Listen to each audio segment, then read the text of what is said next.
News regarding the Galaxy S11 series is hotting up, and today we got some more information about battery capacities for the phones. As we know, there will be 3 phones in the Galaxy S11 lineup. There is also a soon to be coming Galaxy S10 Lite, but that's got nothing much to do with the new S11 lineup coming next year. The S10 Lite will be a bigger phone all round with a bigger screen and a bigger battery, but from what we know of the S11 series, the S11e will continue with the smaller form factor. Information from Galaxy Club that they gleaned from a South Korean safety registration website. We got a possible first look of the actual battery pack that is going inside the Galaxy S11e. The battery code, which you can just make out, reads G980. This should be the code for the upcoming Galaxy S11e. The code for the S10 battery packs started with G970. It changed depending on the model, but a G980 is an obvious step up from the S10 range batteries. This battery will have a capacity of 3,800 milliamp hours, which doesn't sound huge, but that is in fact bigger than the Galaxy S10's battery size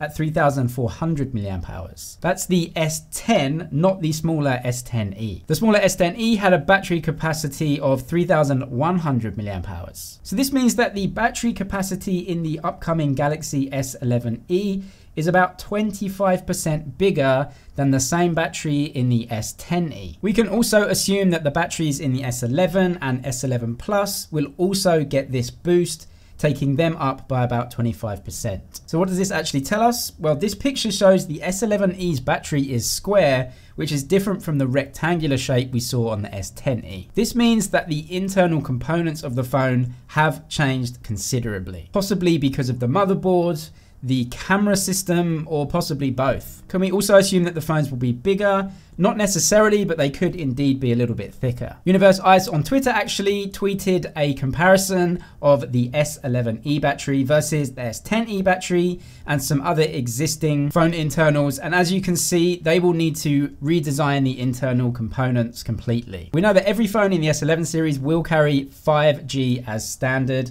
no matter if it's the Exynos 990 chipset or the Snapdragon 865. All phones will have 5G, and 5G is more power hungry. It looks like Samsung needs to increase battery capacity to cope with the extra power requirements of 5G. Moreover, there have been increasing rumors about high refresh rate screens on the S11 series. As yet not confirmed whether that will be 90 Hz or possibly even 120 Hz, although 120 Hz has been tipped. It is more likely for Samsung to settle on something like 90 Hz, but let's just wait and see on that one. In any case, 90 or 120 Hz, high refresh rate screens do require more power, and so would require a bigger battery if you want to keep the same battery life. We now know that the internal code name for the S11 series at Samsung is HUBBLE. Talking about bigger camera units, having the nickname for the S11 series as HUBBLE does point towards the fact that they will definitely be using a telescope type zoom camera in the S11 phones. The technology isn't new. We've seen it in phones for almost a year now. It does work and it produces great images. So there's no reason why Samsung shouldn't put it in their flagship phones. So great news all round that Samsung are giving us bigger batteries that will power more functions within the Galaxy S11 series. Subscribe for the latest tech news and everything to do with Samsung. That's it for now, but I'll see you in the next one.